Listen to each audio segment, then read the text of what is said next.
जनतेसाठी कुणाशी भेटणारा आपला चॅनल सत्यमुख। उच्च शिक्षित प्राध्यापिकेच्या आयुष्याशी खेळ करणारा एक धक्कादायक प्रकार समोर आला। प्रेम, समानता आणि प्रगत विचारांची भाषा करणारा पती निलेश येलगुंडे, सहाय्यक कामगार आयुक्त, माथाडी कामगार, कोल्हापूर याच्या विरोधात प्रत्यक्षात छळ, अत्याचार आणि फसवणुकीचा गुन्हा राजारामपुरी पोलीस स्टेशन कोल्हापूर येथे नोंद झाला। प्रेमविवाह की फसवणूक, बोगस भरतीचा अधिकारी आणि प्राध्यापिकेचा छळकांड उघड। एवढंच नव्हे तर स्वतःला सहाय्यक कामगार आयुक्त म्हणवणारा हा व्यक्ती बोगस भरतीतून नोकरी मिळवलेला असल्याची खळबळजनक माहिती अधिकार 2005च्या माध्यमातून समोर आली। उच्च शिक्षित प्राध्यापिकेचा संसार छळाच्या खाईत। सदर उच्च शिक्षित प्राध्यापिकेने दिलेल्या फिर्यादीनुसार 2016 मध्ये प्रेमविवाहानंतर तिच्यावर सासरकडून सतत मानसिक व शारीरिक छळ सुरू झाला। हुंडा कमी आणला, रूप, रंग आणि केसांवरून अपमान अशा कारणांवरून तिला सातत्याने हिणवलं जात होतं व आहे असं तक्रारीत नमूद असल्याचं खात्रीशीरपणे समजतं। 50 लाखांची उकळपट्टी।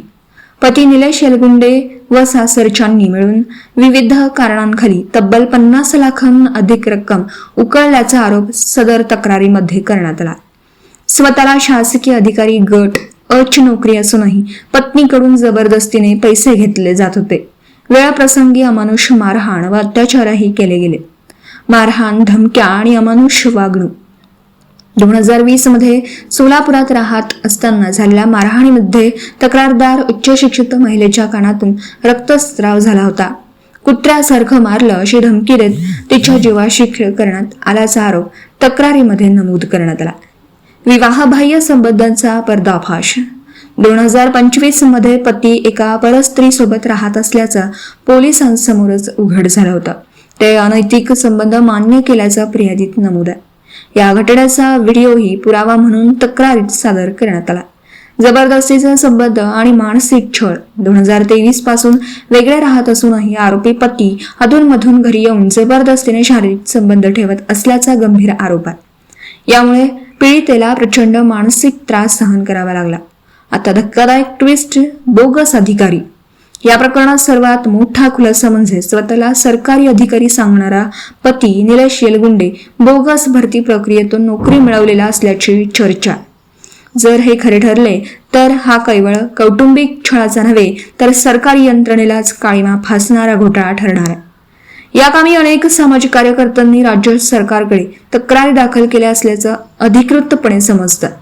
तक्रार दाखल, तपासाची मागणी। पीडित महिलेने घटस्फोटासाठी न्यायालयात अर्ज दाखल केला असून पती निलेश येलगुंडे व सासरच्या लोकांविरोधात राजारामपुरी पोलीस ठाण्यात गंभीर तक्रार दिली आहे। बोगस भरती प्रकरणाची सखोल चौकशी करावी अशी मागणी केली आहे।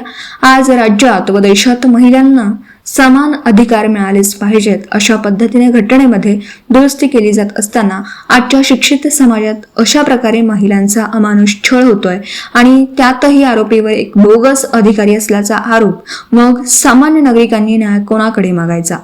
आता सर्वांची नजर राज्याच्या गृह खात्यावर, अर्थातच पोलिसांच्या तपासावर। सत्यमुख प्रतिनिधी सुरेश केसरकर, कोल्हापूर।